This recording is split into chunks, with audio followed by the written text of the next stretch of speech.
ในเวลานั้นมีงานบุญอย่างหนึ่งของพวกยิว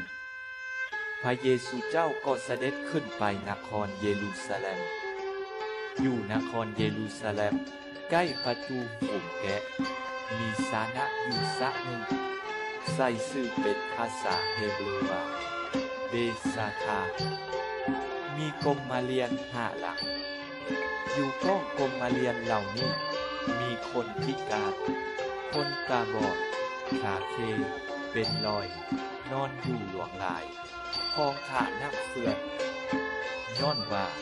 เทวดาของพระองค์เจ้าลงมาในสระนั้นเป็นข้างเป็นข่าวและน้ำก็เฟือนเมื่อน้ำเศร้าเฟือน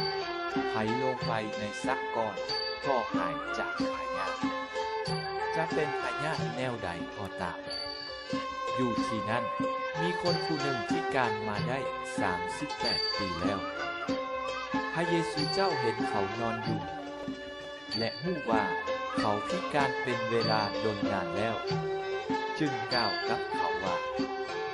เจ้าอยากดีบ่คนพิการทูลตอบว่าพระองค์เจ้าเอ๋ยบ่มีไผส้มขาน้อยลงสระ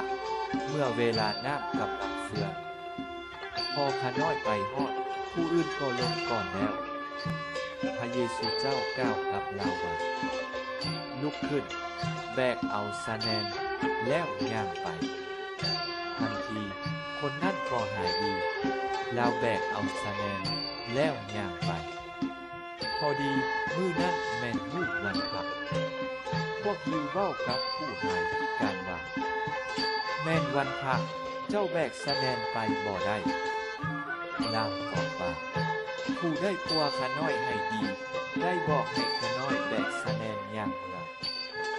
พวกเขาถามว่าผู้บอกเจ้าแบกสะแนนเมื่อนั้นแม่นไผคนผู้หายจากพิการบ่ฮู้จักว่า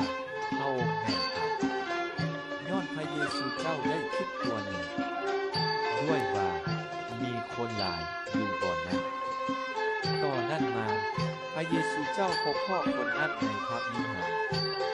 พระองค์จึงกล่าวกับเราว่าเห็นบ่เจ้าหายดีแล้วอย่าทำบาปอีกย่านจะให้แห่งกว่าเก่าคนนั้นจึงไปบอกให้พวกยิวทราบว่าผู้กลัวเขาให้ดี